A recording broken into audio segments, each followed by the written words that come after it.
Tinggal 10 harian lagi challenge 90 hari ini selesai. Nggak kerasa sebenarnya ya, karena udah dijalanin begitu lama, hampir 3 bulan. Dan ya kalau ditanya jatuh bangunnya banyak banget ceritanya. Dan hari ini spesifik saya mau ngomongin soal akun thread saya, bisnis bersama Tuhan. Akun ini sebenarnya udah dibuat dari bulan lalu kayaknya. Enggak. Akun ini justru udah dibuat dari hari ke-30 dari challenge ini.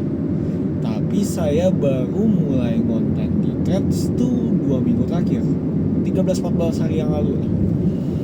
Dan awalnya saya mikir, ya coba deh nulis aja. Karena saya belajar juga gitu dari beberapa YouTuber, cara dia mengeluarkan idenya mereka adalah dengan mereka nulis dulu di Twitter atau di Threads. Habis itu semua yang viral mereka akan nanti ya ubah jadi mode video yang nanti akan dikembangkan lagi lebih dan lagi gitu. Dan akhirnya saya mikir gitu, oh oke deh kalau gitu coba nulis lagi. Dulu saya pas SMP lagi alay-alaynya di Twitter banyak banget tuh tulisan saya tuh. Tapi ya tulisan-tulisan alay yang sok-sok emo-emo filosofi yang gak jelas lah. Mungkin kalian-kalian yang lahiran tahun 93 yang seangkatan sama saya ngerti lah apa yang saya omongin ini. Apa yang masih BlackBerry nulis-nulis berasa kayak seorang penulis ternama, penulis hebat gitu. Dan setelah main threads selama 13-14 hari terakhir itu ada beberapa yang muncul lagi gitu. Jadi jiwa-jiwa nulisnya tuh, jiwa-jiwa puitisnya keluar lagi gitu. Tapi karena sekarang udah tahu identitasnya, sekarang udah tahu tujuannya kemana, visi misinya kemana, semua tulisannya jadi jauh lebih terarah, jauh banget lebih terarah. Yang pasti sih nggak ngalai-ngalai gimana ya, tetap saya bawa autentisitas diri saya sendiri, nulis seperti apa yang saya pengen tulis. Kadang mungkin grammar check ke AI, tapi ya ujung-ujungnya nulis ulang lagi gitu apa yang udah AI tulis. Oh kata-katanya bisa dibuat seperti ini, bagusin seperti ini, habis itu saya tulis ulang lagi gitu. Jadi ya kayak mesin editor tambahan lah kalau ngomongin soal nulis gitu. Dan dari situ saya juga nyadar bahwa banyak yang sebenarnya pengen saya sampaikan, tapi kadang karena kita terlalu malas untuk bikin video, untuk bikin ini itu, ya banyak juga yang akhirnya cuma jadi pikiran yang hilang semata gitu. Dengan saya nulis, saya jadi semakin tertata, tata bahasanya. Bikin video juga kayak gini udah kepikiran, dari sini mau ngomong kemana, dari ngomong kemana dan ngomong kemana. Gak pengen buang-buang banyak waktu. Makanya buat kalian yang mungkin sampai detik ini masih belum bikin konten juga, bagaimana? Mulai nulis dulu deh. Barrier-nya paling gampang untuk dilakukan gitu. Mulai nulis, akunnya nggak usah kasih nama, atau akunnya dibikin sebuah akun tema dimana kalian pengen melakukan sesuatu gitu. Dan akun bisnis bersama dengan Tuhan itu, bisnis bersama Tuhan itu juga akun tema saya, karena memang panggilan saya sebenarnya adalah sebagai seorang ayah. Again, ayah yang seperti apa sih? Ayah yang seperti Bapa di surga yang melindungi, menafkahi, dan mempersiapkan keluarganya.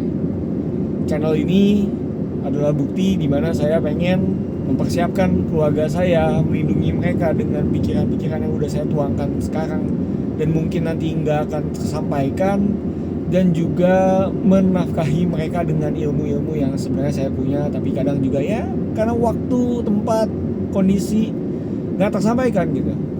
Saya juga nggak tahu sih kapan ini akan mereka tonton, tapi ya I know for sure maybe generation to come atau generasi berikutnya bisa aja nonton. Kakeknya dulu pernah bikin kayak gini loh. Dan ya Tuhan izinin saya selama 13 13 hari kemarin, lebih tepatnya di hari ke-11, untuk dalam tanda kutip viral. Postingan saya dilihat sampai 30.000 orang, dan dari satu postingan itu ada 971. Bentar. 971 kurang 27. Jadi ada 944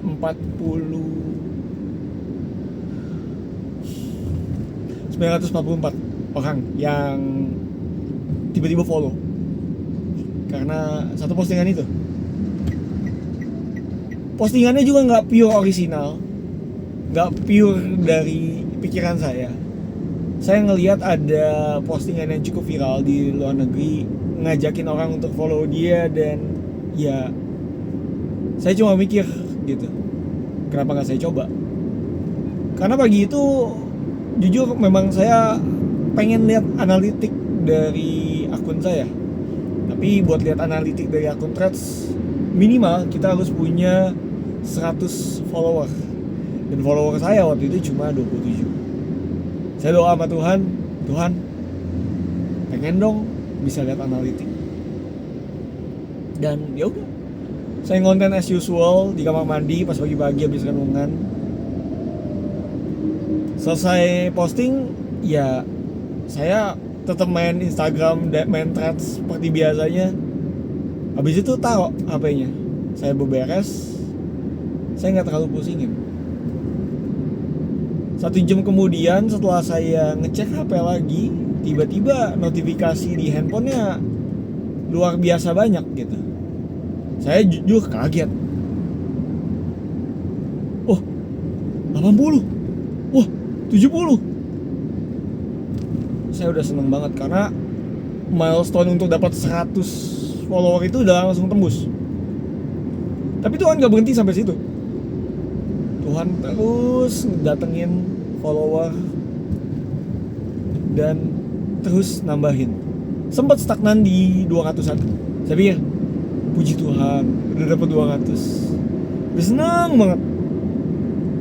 Tiba-tiba 2-3 orang mulai komen. Tiba-tiba komen lagi banyak. Tiba-tiba makin banyak lagi orang-orang yang nge-follow. Sampai akhirnya hampir 45 jam terus-terusan notifikasi itu gak berhenti. Sampai akhirnya tadi followernya berhenti di 971 pagi ini. Tapi karena pagi ini saya bersyukur sama Tuhan, saya tulis itu semua di Threads. Tuhan gak mengecewakan. Banyak yang doain saya, banyak yang nambah juga. Hari ini juga nambah 14 follower baru. Dan saya cuma mau bilang terima kasih juga gitu buat teman-teman yang mungkin dari Threads ngelihat video ini hari ini. Thank you udah jadi bagian dari 1000 orang pertama yang percaya sama saya. Kadang kalau kalian nontonin video-video saya yang sebelumnya, kalian tahu lah seberapa saya punya masalah dengan kepercayaan diri. Confidence saya itu sesuatu yang bermasalah. Tapi saya belajar untuk PD-nya diubah, bukan percaya diri tapi percaya Dia. Percaya Bapa di surga yang udah ngasih saya suara, ngasih saya hikmat, ngasih saya kemampuan untuk ngetik. Karena nggak bisa-bisanya kita, Tuhan tetap kasih kita satu talenta kok. Seperti yang di perumpamaan talenta gitu kan. Tuhan udah tahu sebenarnya hamba yang ketiga tuh bukan hamba yang setia. Tuhan udah tahu karena Tuhan bilang gitu. Masing-masing diberikan talenta sesuai dengan kemampuannya. Dan Tuhan tetap ngasih orang yang notabene-nya tidak setia dan tidak bisa mengelolanya pun tetap Tuhan kasih dengan satu talenta.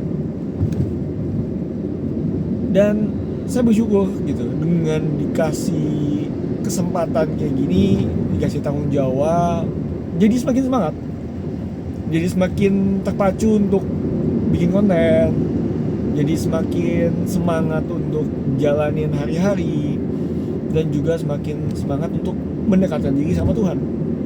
Karena sadar gitu, 1.000 orang itu 2,5 kali lipat orang dari undangan pernikahan saya, dan undangan pernikahan saya udah lihat orangnya banyak banget. Jadi kalau saya harus manage 1.000 orang atau bantuin 1.000 orang, ya jujur angkat tangan, gak akan kuat gitu, gak akan kuat. Dan disitulah justru Tuhan bisa bertindak dalam hidup kita, beracara dalam hidup kita. Dan saya juga pengen sharing sebenarnya buat teman-teman yang nonton video ini. Bagi kalian yang apa sih bisnis bersama Tuhan itu, kenapa harus dibikin gitu ya, saya mau sedikit sharing visi dan misi dari bisnis bersama Tuhan gitu. Visinya adalah menjadi Bapa seperti Bapa di surga yang menafkahi, mempersiapkan dan melindungi keluarganya. Itu tujuan pertama ini. Dan otomatis kalau mau menafkahi, gak bisa cuma dilepas doang tanpa dikasih alat pancingnya kasarnya. Dikasih danau isi ikan, tapi kalau gak bisa mancing ya kan juga gak akan dapat makanan. Makanya saya kepikiran untuk apa ya yang bisa bantuin ayah Kristen di sana untuk menafkahi keluarganya. Karena jujur itu salah satu masalah juga dalam hidup saya gitu. Saya ngerasa udah nggak terlalu semangat kerja kantoran. Tapi di sisi yang lain, kalau saya nggak kerja kantoran, biaya sehari-hari itu nggak kecukup gitu, nggak ketutup. Mungkin saya juga harus belajar juga ya untuk beriman kalau Allah Bapa akan menyediakan. Dan di sini saya juga pengen bagiin pelajaran saya gitu. Pelajaran apa yang saya dapetin di saat saya bangun sebuah bisnis yang sifatnya adalah coaching. Sifatnya adalah training, pelatihan, sifatnya juga berupa digital produknya, terus juga sifatnya bimbingan lah kasarnya. Karena ya itu sebenarnya yang saya butuhkan gitu. Saya butuhkan komunitas, saya butuh bimbingan, saya butuh temen jalan bareng gitu. Dan bisnis terbaik sebenarnya datangnya dari keresahan diri kita sendiri gitu. Makanya di saat saya punya keresahan ini, ya kenapa enggak saya yang mulai aja. Bukan sebagai seorang expert atau orang yang udah ahli, yang udah hebat, luar biasa, tapi sebagai orang yang belajar bareng gitu. Karena kalau ditanya ya, kenapa sih harus bikinnya bisnis bersama Tuhan gitu? Kenapa harus bisnis tapi Kristen gitu? Karena jujur, konten di YouTube, konten di Instagram, dan ya sosial media secara general, kalau ngomongin bisnis dan Kristen, lebih banyak ke kota. Itu satu. Tapi kalau kita ngomongin ya point of view-nya pendeta, pasti beda dong dengan cara pandangnya pengusaha. Dan hal-hal praktikal itu yang kadang-kadang memang kita juga butuhkan gitu. Gak cuma hal yang imannya doang kuat, tapi hal secara prakteknya di dunia nyata, di lapangan kerjanya tuh harus ada gitu tips and triknya gitu. Dan saya ngelihat kekosongan itu gitu. Walaupun sebenarnya kalau ditanya, orang-orang yang nyari kata bisnis Kristen atau bisnis Tuhan itu lebih akan digeserkan atau dicondongkan ke pendeta. Tapi ya buat saya juga nggak gontok-gontokan juga gitu. Tuhan pasti bisa memberikan saya tempat di mana saya juga bisa bertumbuh. Saya cuma percaya di situ aja gitu. Dan ya puji Tuhan, hari ke-11 posting udah bisa dapetin follower segitu banyak. Dan itu follower terbanyak saya seumur hidup saya online. Jadi ya, saya nggak tahu ini kebetulan atau bukan, tapi yang saya tahu Tuhan nggak pernah kebetulan dalam hidup saya. Jadi saya cuma percaya aja ini jalannya Tuhan. Tuhan mau saya berkarya lewat sini. Afirmasi lagi gitu ya. Karena kalau ditanya ya kadang kan kita suka ya memaksakan kehendak kita gitu ya. Tapi kalau misalnya Tuhan kasih beberapa lampu hijau kayak gini kan kayak ya puji Tuhan deh, ternyata nggak apa ya, kita nggak ngada-ngada gitu, kita nggak terlalu ngarokal gitu. Dan visi itu saya pengen terusin untuk jadi sebuah misi. Visi tadi dimana pengen bantuin bapak-bapak jadi bapak di surga, jadi seperti bapak di surga. Dan misinya ini ditranslate atau diterjemahkan untuk menciptakan 1000 keluarga yang aman secara finansial, masa depan, dan juga secara fisiknya. Dan itu semua yang saya juga pengen ciptakan gitu di keluarga saya dan di generasi saya berikutnya gitu. Pertama, harus menghasilkan anak-anak yang punya skill, menghasilkan anak-anak yang punya iman, dan menghasilkan anak-anak yang punya perspektif yang baik. Dan ada yang nanya gitu kemarin pas saya bikin konten yang cukup viral itu, wah saya ibu-ibu nggak boleh ikutan dong. Dia salah satu follower saya yang mulai nemenin tuh dari hari-hari pertama apa kedua gitu, udah tiba-tiba follow. Dan saya jawab gitu, enggak kok bu, ini kita semua anak Tuhan gitu, semua bisa dipakai. Kalau semua ini apa yang saya sharing relate, yuk jalan bareng. Karena memang tujuan saya begitu. Tapi memang point of view saya kan sebagai seorang laki-laki pasti berbeda ya dengan cara pandangnya seorang wanita. Jadi saya juga nggak bisa memaksakan diri saya untuk berada di posisi wanita atau ngomong ya cewek kan begini. Ya bukan karena saya, dan saya juga nggak pernah ngalamin apa yang mereka alamin gitu. Karena saya ya udah diciptakannya laki-laki dan perempuan. Ya Tuhan aja menciptakannya laki-laki dan perempuan gitu. Jadi ya sadar diri lah.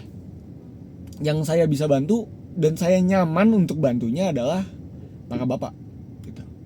Karena kalau ditanya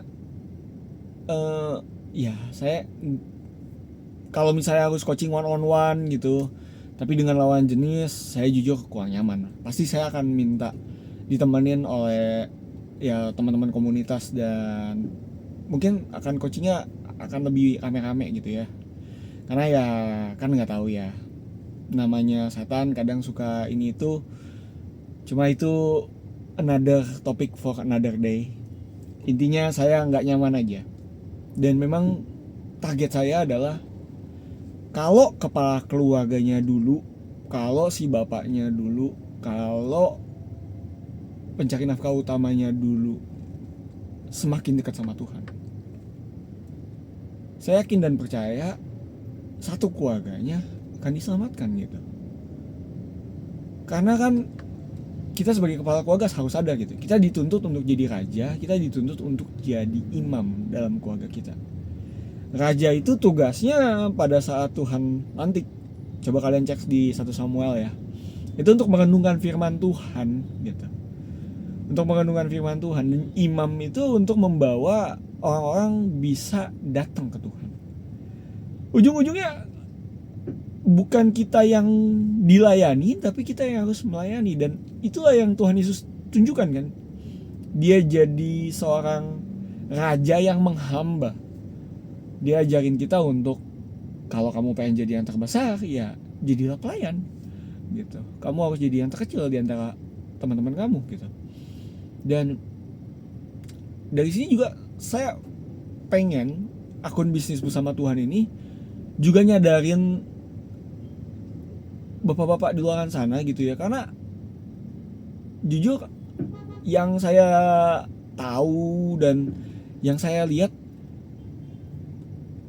zaman sekarang tuh karena feminisme terus ya gender neutral dan segala macam itu, di luar negeri tuh fatherhood tuh parah banget gitu, diserangnya tuh luar biasa gitu. Banyak banget yang udah kehilangan sosok seorang bapak gitu. Dan saya ngerasa terpanggil untuk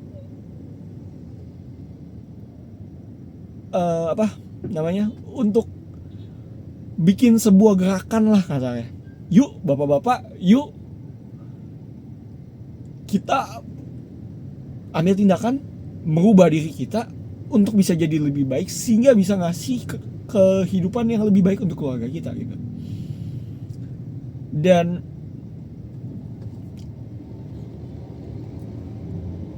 buat saya ya, yang paling sering jadi masalah dan paling gampang dijadikan alasan untuk orang-orang di luar sana adalah saya nggak ada modalnya, saya nggak ada uangnya.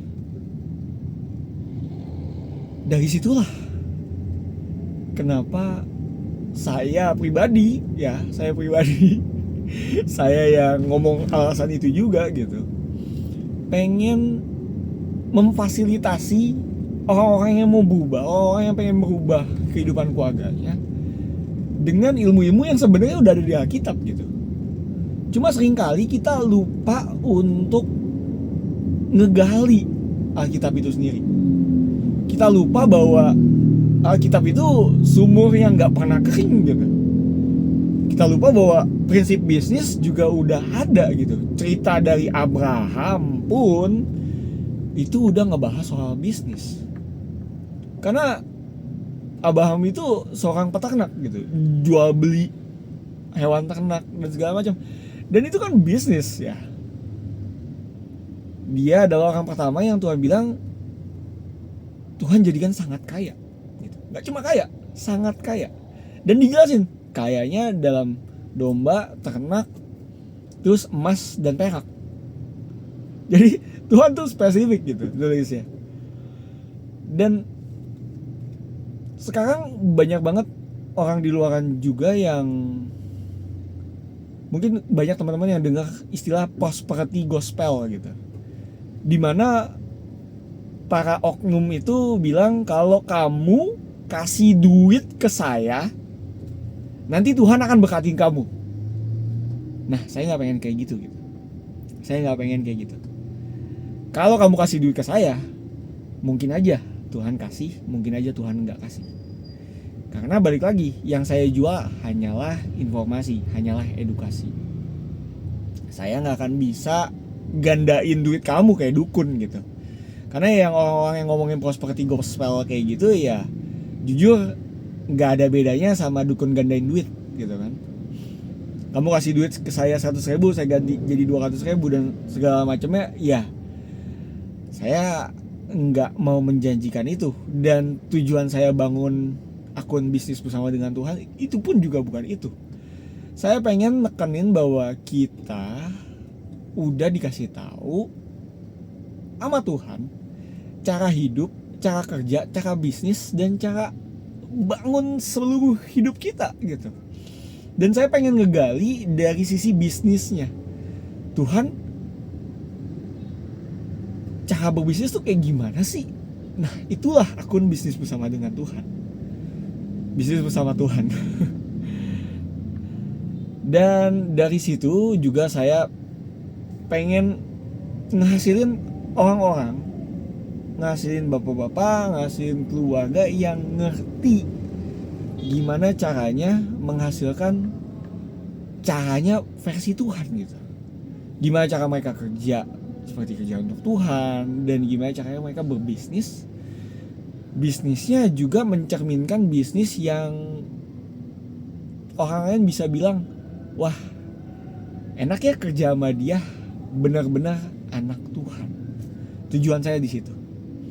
Dan ya memang seperti judul akunnya bisnis bersama Tuhan, otomatis akun ini juga akan dibisniskan. Saya memang pasti akan kasih tetap konten harian yang gratis. Tapi kalau kalian memang pengen bantu usaha saya juga buka donasi. Saya juga buka kelas yang berbayar. Saya juga nantinya akan buka buku yang nantinya akan saya monetisasi. Namanya juga bisnis. Dan prinsip ini pun juga Tuhan taruh di Alkitab gitu. Kalau kamu cakap melakukan segala sesuatu, kamu akan berada di hadapan para raja. Dan berada di hadapan para raja pun berarti menunjukkan bahwa kamu bukan kerja yang asal-asalan. Kamu terkenal dan kamu dikenal sebagai orang yang excellent di bidang itu, dan kamu dipanggil oleh raja. Dan yang namanya dipanggil oleh raja otomatis pasti ada rewardnya. Minimal bisa nikmatin makanannya raja. Minimal banget tuh. Tapi saya yakin dan percaya sumber berkat saya bukanlah para raja itu. Sumber berkat saya adalah Tuhan. Saluran berkatnya bisa aja lewat raja-raja itu. Dan balik lagi, tujuan saya bikin bisnis bersama dengan Tuhan adalah untuk menjadi seorang bapak, untuk menjadi seorang ayah. Dan kalau saya terus-terusan hanya menukarkan waktu saya dengan uang untuk menafkahi keluarga saya, gimana saya bisa punya waktu untuk jadi ayah? Maka dari itu, sekali lagi teman-teman, saya kasih tahu, bisnis bersama Tuhan akunnya memang akun yang nantinya akan dibisniskan. Saya jujur, mumpung masih baru 1000 orang pertama, saya juga percaya value yang saya bisa kasih akan jauh melebihi apa yang saya minta. Dan saya percaya dengan saya menghargai karya dan saya menghargai apa yang Tuhan titipin sama saya juga percaya orang-orang yang menghargainya akan juga mendapatkan imbalan yang setimpal dari Bapa di surga, bukan dari saya. Jadi saya nggak punya kabar baik untuk dijual dengan cara kalau kamu kasih duit ke saya nanti kamu akan sukses. Saya nggak punya kayak gitu.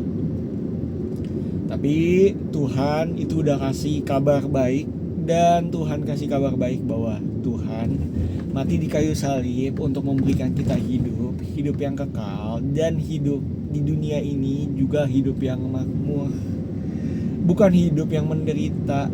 Karena bapak mana yang tega ninggalin anaknya untuk terlantar, ya toh? Kalau kita aja sadar dengan hal ini, apalagi Bapa di surga. Makanya kita harus ngerti kalau semua ini semuanya untuk Tuhan. Semoga kalian yang udah nonton hampir 30 menit ini, 29 menit, ngerti ya bahwa apa yang saya bikin bisnis bersama Tuhan ini semua itu juga hasil karyanya Tuhan. Semua kemuliaan hanya untuk Tuhan. Jangan lihat sayanya, lihat saya masih orang banyak dosanya kok. Saya juga masih banyak belajarnya. Dan saya di sini juga bukan seorang ahli. Saya cuma pengen bantu ngebagiin apa yang saya pelajarin, dan semoga apa yang saya pelajari ini juga bisa berguna bagi kalian juga. Itu aja yang saya pengen bagiin lewat video ini. Gak kerasa udah panjang banget. Terima kasih yang udah nonton sampai sekarang. Nama saya Yaskiel Wijaya. Tuhan Yesus memberkati. Bye.